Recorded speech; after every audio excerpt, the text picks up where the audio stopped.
Can Nick DiGiovanni make the perfect carbonara at home? Let's find out. Let's make carbonara. That's beautiful. He's using the guitar machine, let's say. It's a device, utensil, whatever you want to call it, from Abruzzo, where I'm from. And basically, it's very old school, very, very old school. And my nonna's got one from her grandmother. It's probably 150 years old or something. And basically, you put the pasta sheet on top, and then you press with the rolling pin to get the spaghetti out. And it's called guitar because it got the guitar strings on it. And it's a beautiful way of making spaghetti. And that all starts with some flour onto our cutting board. Why is talking about making fresh pasta? Now, you must have watched my video of me going to Rome to find the best carbonara in Italy. You must have, because nobody uses fresh spaghetti for carbonara. Reason why is because you have eggs in the fresh pasta and you got eggs in the sauce, so it does sound heavy, okay? But I have to tell you that after going to Maritozzo Rosso in Rome, and you can have the best carbonara in Rome. And the carbonara there is served with fresh spaghetti. Reason why is because the original restaurant in Trastevere, it's a small restaurant, the kitchen is very small. They don't have the time to cook the dry pasta, which take about 10, 11 minutes to cook. So the owner of the restaurant, he had to use fresh pasta. So because fresh pasta cooks in 2-3 minutes. And he discovered that the spaghetti, fresh spaghetti, were actually great for the purpose of carbonara. But let me tell you, best carbonara ever, I had it in Maritozzo Rosso, made with fresh spaghetti. So what Nick is doing right now, it's good. Is this his idea? I don't think so. I'm pretty sure he watched my video, because so far, the only people I've seen making carbonara with fresh pasta, it's Maritozzo Rosso in Rome. Then use our bowl to press down in the center and make a nice well in the middle. There, I'll crack in 2 whole eggs, and then I'll separate out 4 additional egg yolks, and keeping everything inside this well here, I'm gonna begin to whisk up those eggs. This is so wrong, guys. It's so wrong, and I'll tell you why, okay? The reason why you need to use the whole egg and not just the egg yolk is because the egg white has all the proteins, all the benefits that you need to make pasta. It gives you the watery, it replaces the water, right? So the egg whites is extremely important.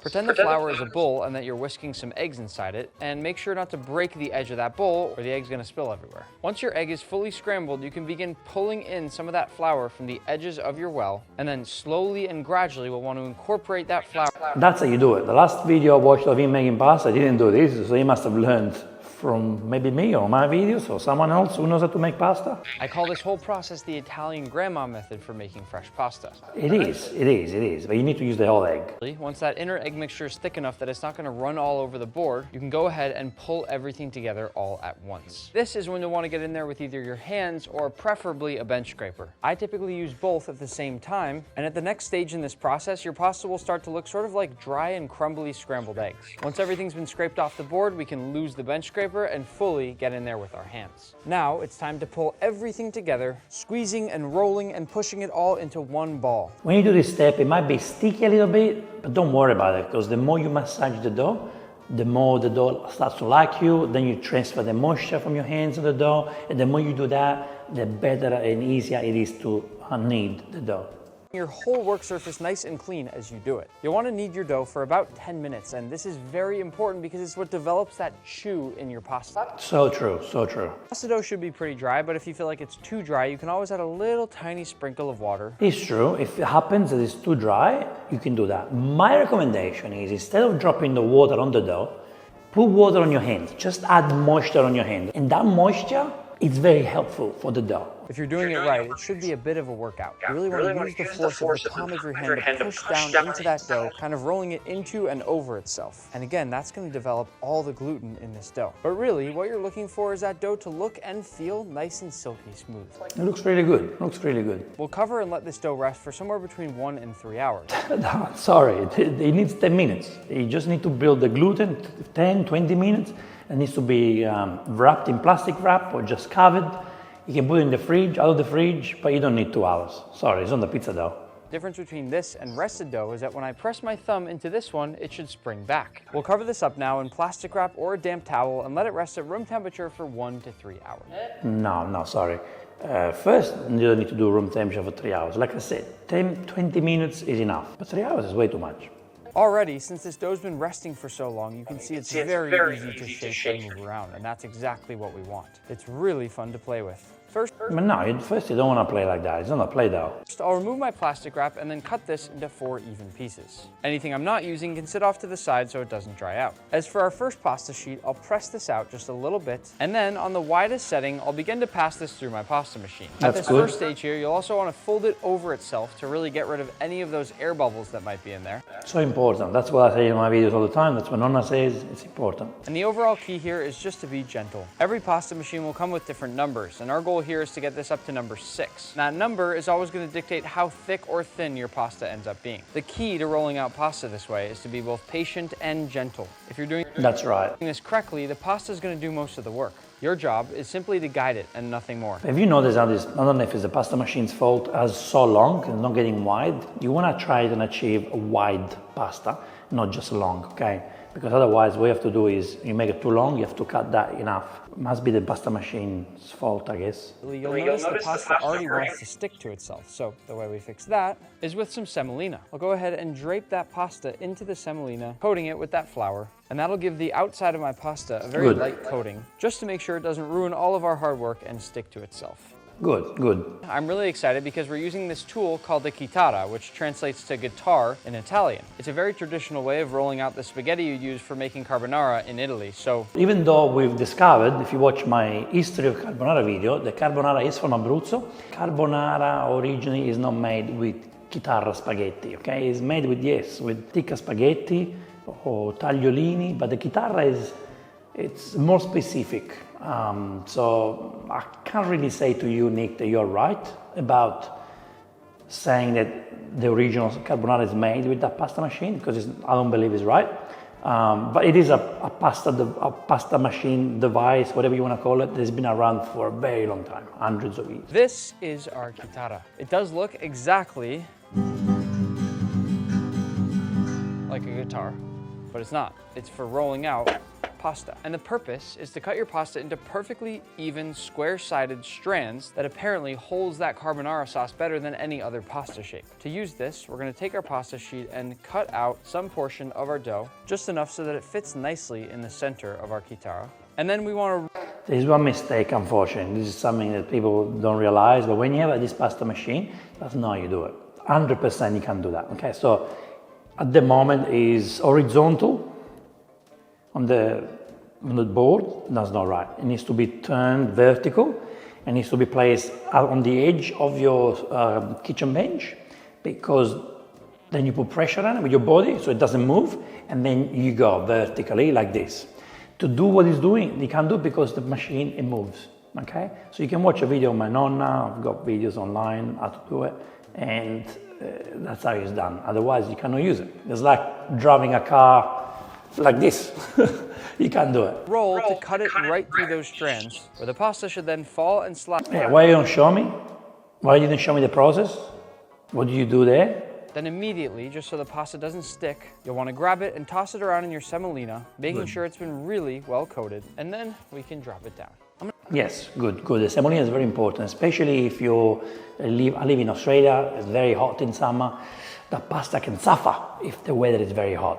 Or if you got, a cold environment, always put semolina so it stays nice and safe. I'm going to place down a damp kitchen towel and put my machine over that. Yeah, so you struggle. You're using a beautiful machine, but you don't know how to use it. Learn first. Just learn, otherwise don't use it. You're not the right person to show it. I'm from Abruzzo, don't even use this machine because it's very old school. But when I use it, I have to use it the right way. You can't work it that way, you can't do it that way. That maybe it doesn't slide around so much when I roll. The reason why it slides is because you put it the wrong way. Wondering, Nick, why are you going through so much effort making your pasta when carbonara should be so quick and easy? And the answer is actually quite simple. When there's a recipe like carbonara that doesn't have very many steps or ingredients, it's more important than ever to focus on the details. Like I said, I've never done this before. So if you have some Roman grandmother who's watching right now and getting really frustrated, you should feel free to go ahead and comment down below whatever she might be yelling at me. Well, no one will complain. No one's not going to complain. You're using a beautiful machine. All I can say is it's really satisfying watching the spaghetti fall through the strands here. I think I'm going to be using this tool here more often. It's therapeutic. It's good for your mind. Now that we've made our beautiful pasta, we're gonna make what's called a pan grattato. Basically just crispy breadcrumbs that'll make our carbonara a bit more exciting and add some texture. Okay, using fresh pasta, which is beautiful, and it's got beautiful rich flavors, a nice bite to it, and now you're adding pan grattato, like toasted breadcrumbs. Come on, are you making a Sicilian style carbonara? This is mad. Sorry, Nick, but it's already heavy, this dish. You're gonna put pecorino on top, you got guanciale. Why do you need bread? Why do you need more carbs? All you need is olive oil and breadcrumbs. While this crisps up over low heat, I'm gonna jump over to my other work surface and grate my pecorino. As always, we'll grate the cheese ourselves. We never wanna use pre-grated cheese. Fun fact, pecorino is made from sheep's milk, whereas Parmesan is made from cow's milk. Yes, well said. And what we're looking for here is golden brown and crispy. Once it looks something like this, your pan grattato is done, and it'll be the perfect topping later for your carbonara. Go ahead and shift it off the heat, and then add in a nice sprinkle of your pecorino cheese. Adding in the cheese here will give our pan grattato a nice, deeper, richer flavor that'll tie in better with our carbonara. If you've tasted pecorino plain, you know that it has that sort of sharp flavor, so it's gonna give really nice balance to the final dish. Once it's done, I'm gonna go ahead and toss it onto a paper towel-lined baking sheet, just to soak up any of that. Look, it sounds good idea, but seriously, do you need this in carbonara? I don't think so. It's not a perfect carbonara, sorry. That's why I love pan grattato so much. It feels like you put in so much more effort when in reality, you only spend a few more seconds making it. I agree, so well said, Nick. And I always have some pan grattato in my fridge, because you can do this, and then you put it in a Ziploc bag, and you can store it in the fridge up to a week or more. The foundation of the flavor in our carbonara comes from this right here. So well said. Beautiful guanciale. Well, that's not enough, but it's beautiful, beautiful guanciale. This is called guanciale. It's kind of the Italian version of bacon. Many people would argue this is a must in this recipe because its rich, silky fat and unique flavor are part of what makes carbonara. I'm gonna cut it into these nice strips. It's not bacon, because bacon is actually the belly, like pancetta is the belly of the pig. Guanciale is the pig cheek. So it's very different, okay? Different part of the meat, so different flavors, right? And then it's also aged, or how do you say, cured differently. It's got different flavors that you normally put on the bacon. Traditionally, if you see any kind of thick bacon-looking ingredient in lots of recipes, this is about what it will look like. As you can see. Now, he made chunks, which is what I found in a restaurant called Roscioli in Rome, very good carbonara, and they make it chunky. Like when you eat the carbonara, you have like chunks of guanciale in your mouth. It feels like more you're eating a steak, put it that way. Some people love it more, okay? I like the strips more, to cut it into strips, because I find it, that's what I prefer, but chunks are also good. So if you look at this image, you can see that the guanciale doesn't have any pepper on top, it's been cleaned.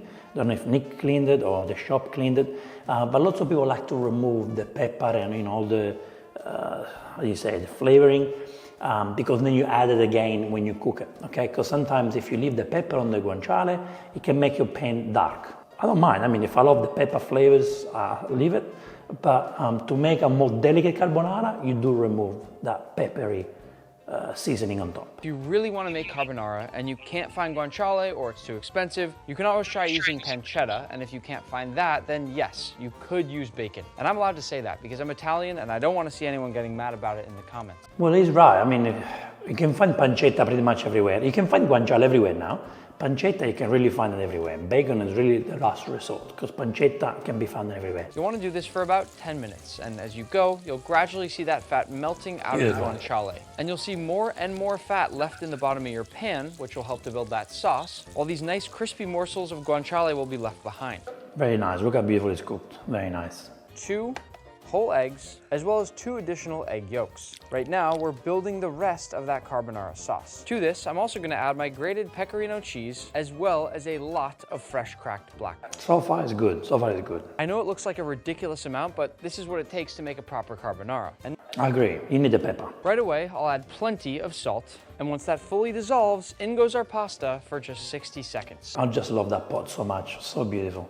Now 60 seconds is not enough. You make fresh pasta like that, you need minimum 2 minutes, I would say 3 minutes. 3 minutes is the right time. Once that pasta's cooked, I'll drop it into my guanciale pan. But remember, we're not cooking with a flame anymore. The rest. Well, wait.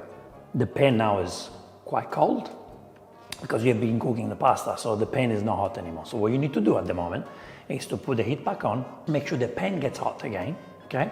You can mix it with spaghetti because the eggs are not in yet, but the pan is cooling down at the moment. okay? So it won't help you to create the creamy carbonara. Most of our cooking will be done with the heat of this pasta water here. In addition to any of the pasta water that splashes over into our pan as I transfer the pasta, I also want to grab some extra reserve pasta water since we'll need this to cook our carbonara. Now, in we go with our egg mixture. Like I said, the pan is cold. And also the egg, the mixture, I'm sorry, but it's way too wet for this because the pan is cold. So I think it's gonna be very runny. And then we begin to mix. Bit by bit, I'm gonna add in that hot pasta water now, mixing constantly to cook the egg and melt down that cheese. The goal here I don't know if the pasta water is gonna help at the moment, to be honest. is to get a beautifully creamy sauce without using any cream. Or you can think of this process like making creamy scrambled eggs that'll never actually get scrambled. If you've been Unfortunately, the pan is not hot. The pasta water adds more liquid and the eggs are already running. You're gonna struggle a lot here to make the creamy carbonara. stirring it around long and it doesn't thicken up, you can go ahead and add just a little bit of heat, but be careful. If you're gonna do this, I'd suggest going on and then off the heat, because the worst thing that can happen here is you make a weird looking scrambled eggs and nobody wants that. Good, good. Well, unfortunately, he showed you the wrong steps. He didn't show you how to do it properly. So it's not the perfect spaghetti carbonara, I'm sorry. Definitely not the perfect, but he tried hard. See now, our sauce here is already looking glossier and more velvety. I'll add in one more little splash of water, just to slow things down for a moment now. And it looks now like everything's become this silky Okay, he did that. He followed that technique and it looks a lot creamier. I don't usually think for too long about plating when it comes to carbonara, because I usually just want to eat it right away. Yes, and carbonara needs to be eaten right away because it can become a big, stuck together, a big lump of, you don't want that. So yes, serve straight away. After all that hard work, I might as well take a few seconds to make it look nice. I'm gonna top it off with some of that crispy pan grattato. Takes so little effort, but gives... Sorry, no. It sounds good, but not on the carbonara. You should have used crispy guanciale on the carbonara. So leave some crispy guanciale on the side and top it up, and extra pecorino. But pan grattato, even though it sounds good, sorry, it can be the perfect carbonara. Dusting of parsley right over the top. Parsley? Like just the smallest dusting of fresh. It's no perfect carbonara, sorry. Look, I want to say that I enjoy watching this video because it showed me that you can still make a good carbonara even though you made a couple of mistakes. They're showing you, I put the cream inside, it was runny, the carbonara wasn't turning. What did I do wrong? What did I do wrong? Oh, the pan was cold. Let's put the fire back on. The pasta did look a bit overcooked.